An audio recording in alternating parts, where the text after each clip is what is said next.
Hey there everyone, I'm back again after quite a few weeks off since the last time that I made a video. Today is March 28th, 2013, and it's actually probably the really first nice day here for spring that we've had here in Chicago, so that's nice. The temperatures are a little warmer.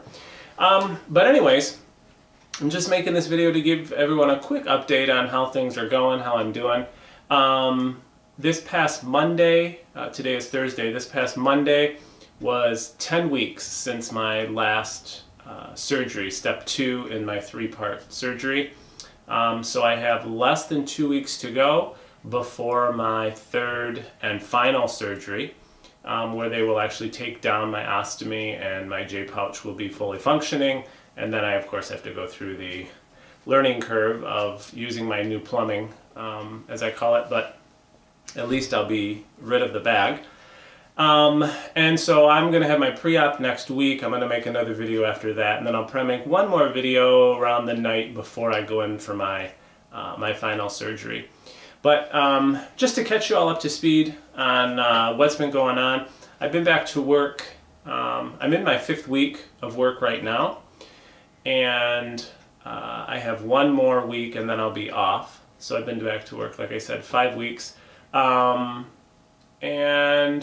no real problems at work. As I've said before in my earlier videos, because this is a loop ileostomy and it's higher up in the small intestine, it's much more frustrating, I would say, than the first one. Meaning it's even much more important that I really watch that I eat something starchy before I drink. After the first surgery, I could get away with having more liquid without really having to drink as much. But this one I've really noticed, if I take big gulps of water and I don't have anything in my system, it goes right through. So that's been more frustrating.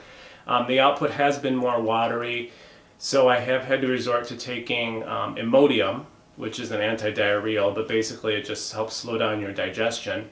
So I take 4 Imodium a day, 1 when I wake up before eating breakfast, 1 before lunch, 1 before dinner, and then 1 before bed. And so far it seems to have worked pretty well. Taking the Imodium is a pretty common thing to do after this part in the surgery. Having a loop ileostomy, if you're having trouble slowing down the output or thickening it up, they use the Imodium a lot. So that seems to have helped. As far as emptying the bag, I don't even pay attention really anymore how much I'm emptying the bag. I would say, I don't know, anywhere from 5 to 10 times a day. When I'm working, of course, I let it fill up more. I'm wearing the stealth belt at work. But when I'm home, just because it gets to be a pain, if it gets too full, I empty it more frequently. So, like I said, I don't pay too much attention to that. I am back to the gym. I'm back to doing even abdominal work. Some people find that kind of shocking to know that you've had abdominal surgery and you have a stoma hanging out your side that you're doing abdominal work. But yes, I still am doing abdominal work. And the other thing that's been a little bit more frustrating with this stoma is the fit of the flange, trying to figure out which flange works best. I've had probably 4 to 5 leaks. They haven't been dramatic leaks or anything.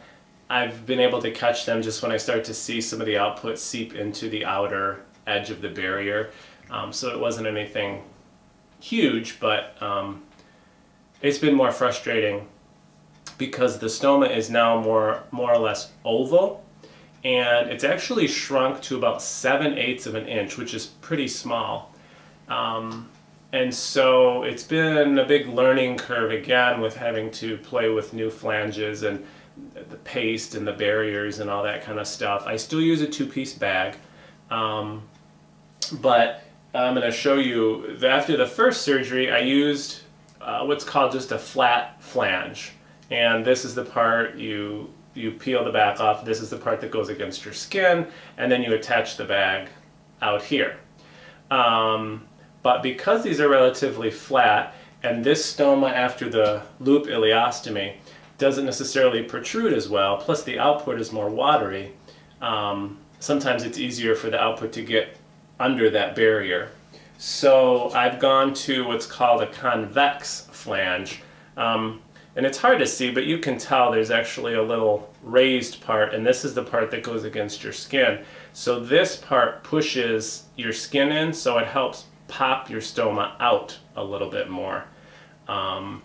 And that way it kind of gets the output away from the edge of the flange in there. This is a little bit more uncomfortable just because it's a little more stiff in this area. Not painful or anything, but I was fighting it so much in the beginning because it was harder to do like abdominal work at the gym, and you know, if you sit and slouch you can feel it a little bit more. So I was doing my own experiments back and forth. In the back of my mind, I think I knew I should have been using a convex flange once my ostomy nurse had recommended it, but I wanted to try it, and so I had some issues with skin breakdown. Not bad, but just the point where it was irritated and burning a little bit. That's all cleared up now. Also, what I found is the stoma continued to shrink, so like I said, it's down to 7/8 of an inch. So when I ordered new supplies, I actually had to go down a size. And then another issue that I ran into is I was using what's called these donut barriers. It comes in a ring, and obviously this one I ripped in half, and I'll explain that why. But I used to use the whole ring and put that around this hole like this, and this paste just helps make an even better barrier between your skin if output gets under there. So after my first surgery, this is what I used. Then after my second one, I was still using these round paste barriers, but then I was fitting them on the back of here, and you could see that raises it off the skin quite a bit. Plus these are a perfect circle, and my stoma, of course, like I told you, is kind of oval. So what I discovered is that I could actually rip one of these in half, which you can see I did. This is for my last bag change. And then you roll this, it's like a putty basically. I was smushing it and rolling it into a long tube, and then I could actually mold it exactly around my stoma so it fit my stoma perfectly. And then I placed the flange directly over the stoma. So I put that paste barrier right onto my skin around the stoma, and then I put this against the stoma, and that seems to have stopped all the leaks. So I was glad that I figured that out, and I obviously figured that out with the help of my ostomy nurse too. But you know, it's trial and error. I didn't realize you could actually rip those rings apart. I had just been using them as rings. So that was a good thing. So now skin is all in good order and healed and things like that. But still very much looking forward to getting rid of this ostomy.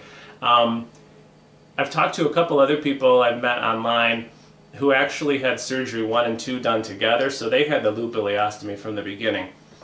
And I'm actually glad that I had mine broken into 3 parts, because having the first surgery allowed me to really see, one, if I ended up with a permanent ostomy, it will be that kind of ostomy that I would end up with, not the kind I have now. So that one was very easy to manage, and I could handle living with that. I mean, initially it'd be an adjustment, but I could see myself living with that fine if I had to. This one would be much more frustrating, I think, mostly because of the eating and the drinking and the watery output kind of aspect. So I'm glad that I have that to look back to.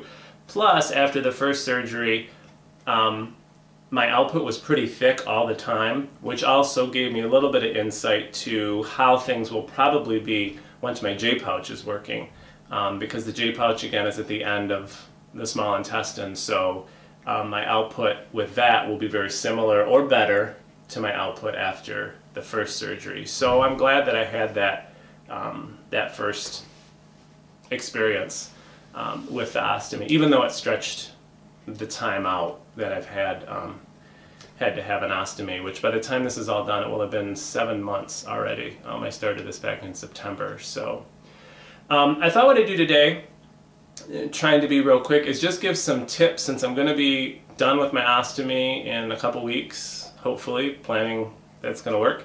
I thought I'd give some tips of things that I've learned having the ostomy.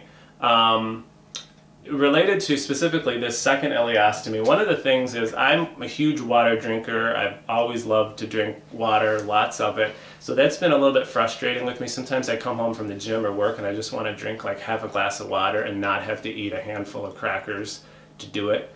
And so what I found is if I suck on an ice cube, just the cold from the ice kind of quenches that thirst in my mouth.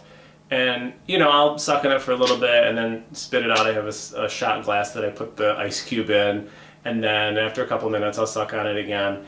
And that's not too much water at one time, so it really doesn't affect my output, but it really does quench that feeling of thirst for me. So I found that really helps.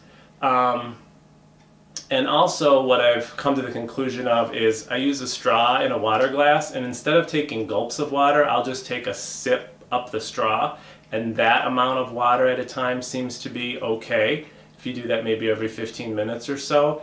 But I'm sure everybody's going to be a little bit different. And for me, what I found that really thickens things up is instant oatmeal, and I'm sure the slow cook kind on the stove would be even better. And there's a kashi cereal called Heart to Heart. That seems to really thicken things up. And then bananas seem to work really well. And also marshmallows. I heard this in an earlier video, and this was after I had my first surgery, and I was thinking, why would you need to take marshmallows? You know, why does that? Well, some people were using the marshmallows to really slow down the digestion before they changed their bag. And I wasn't having any issue with output when I changed my bag after the first one. But after the second one, I'm running into a lot more times when I'm changing my bag, the stoma is a lot more active. So I have started using the marshmallows about 15 minutes to a half hour before I change my bag. And it really does slow and sort of thicken up output if it comes out. So that was kind of a good little tip to learn. Another thing that my ostomy nurse told me that I actually didn't try, but when I first got home, my output was really watery, and so changing it was a nightmare. It was just, water was just coming out of it as I'm trying to change it, and you clean the skin and prep the skin, and then water comes out again, and it gets all over the skin. And my mom was here at the time, and I was swearing. It was a mess. And there's times the stoma would be just squirting water out like a hose. It wasn't even going in the garbage bag or the grocery bag that I tuck in the edge of my pants to change the bag. And so I talked to my ostomy nurse about that, and she said, it sounds kind of weird, but what you can do is actually get a tampon and use that at the end of your stoma, because it's absorbent and it will suck the liquid out, just as a barrier while you're trying to clean the skin and stuff like that, to give you some time to get things done before you can put your next bag on. I never had to try it, but she mentioned it, and it sounds like it would be a pretty good thing. Since then, my output's thickened up a little more, and I've figured out the best times to change the bag when it's going to be a little bit less active. What else? Oh, something I learned from another person I met on the internet, which was, I don't know why I didn't think of this sooner, but on the end of the bags, there's this loose plastic that just looks like excess plastic, and after you've used the bag a couple of days, it really starts to get stained and dirty with the output, and it's kind of cumbersome to clean. So what they had mentioned is just to trim that off to the edge of the hard plastic, and it's just kind of a cleaning thing, but it seems to help much more. It makes it a little easier when you're cleaning the bag. So that was a good tip. And the last thing that I learned, of course, I highly recommend the stealth belt if you have an ostomy, temporary or permanent, I would assume. the Stealth Belt has been phenomenal for me for work. It keeps the bag against your skin. I have a video that talks all about it. But I highly, highly recommend it. Again, I'm not affiliated with the company. I don't make any money from it, but it gives you more security, and because it keeps things against your skin. It doesn't, your bag's not hanging. If you do have a leak, it gives you a little bit more security with that too, because there is another barrier there of things. So I highly recommend that too. I want to show you real quick my incision now that it's been 10.5 weeks. Things have healed up very well. After week 4, after all the scabs and everything had come off, I started using Mederma on it. So I use Mederma once a day. That's what the directions say. And I've also been doing scar massage, without the Mederma, and that's just literally rubbing your fingers crossways across the scar, back and forth, pinching the scar between your fingers, just trying to make things very mobile in that area. At the gym I do press-ups where you're laying on the floor and you put your palms down and press up towards the ceiling, again to stretch the lower abdomen. I do some stretches over a Swiss ball to stretch all that area out to help prevent scar tissue or break down the scar tissue that's in there. So I think the scar is coming along pretty well.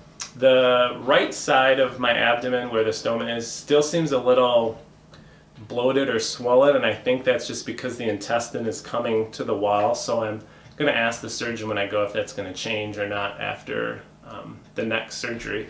But I'll show you what things look like right now. I don't have the Stealth Belt on because I knew I was going to make this video. But that's it. It comes down right to there from the belly button. It's, I mean, you can touch it, and it's almost faded. You know, it's obviously going to be noticeable, but these are still the laparoscopic surgery scars. And then after this is gone, in a couple weeks, there'll be another incision here that hopefully will heal just as well. So that's the state of things right now. Like I said, counting down, and I don't know when the last time is I have been so anxious to get something done. The past 3 or 4 weeks I've just been literally counting down the days. Part of it's because the weather's been cold and you can't do a whole lot. But really just looking forward to getting the final part of this done and trying to get back to a little bit of a normal life. The past 7 months, just everything's been focused about this, the way I've been working and the time off and visiting friends and finances, making vacation choices. Everything has just revolved around this. So I'll be glad to move into this last phase. Even though I know learning to use my butt again is probably going to be a little bit of a irritation to having to go to the bathroom again frequently and everything, but I know there's a light at the end of that tunnel, as someone had said. So that's about it for that. I do want to mention one more thing.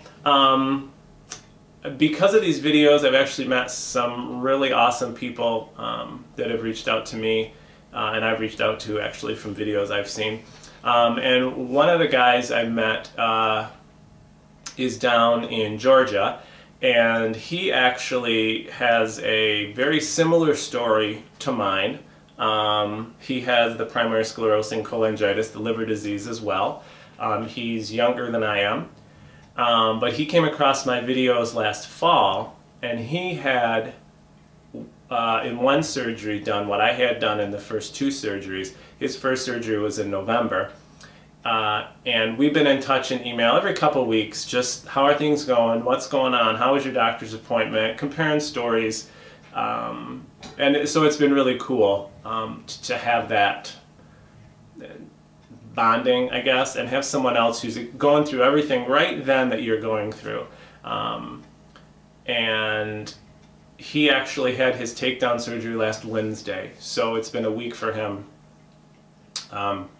that he's been without his bag, and he's doing well. So that's a good thing. Congratulations to him. But anyways, in the section below the video here, I put a couple links for him. One is he's writing a blog. He's been writing a blog about his experience with this whole issue. Very interesting, a different story, similar to mine, but obviously different trials and tribulations, and from another point of view. So his blog post is down there, so you can check that out. And also, the Crohn's and Colitis Foundation have a marathon that they do every year. It's called Team Challenge, and the participants raise money to go to help find a cure for Crohn's and colitis. And he is actually going to be running the marathon, his first marathon, this June. And there's, I think there's a few all over. He's coming to the one in Chicago, or maybe there is only one and it's in Chicago this year. I'm not sure. But anyways, he's coming in Chicago, so hopefully we'll get to meet up for the first time in June.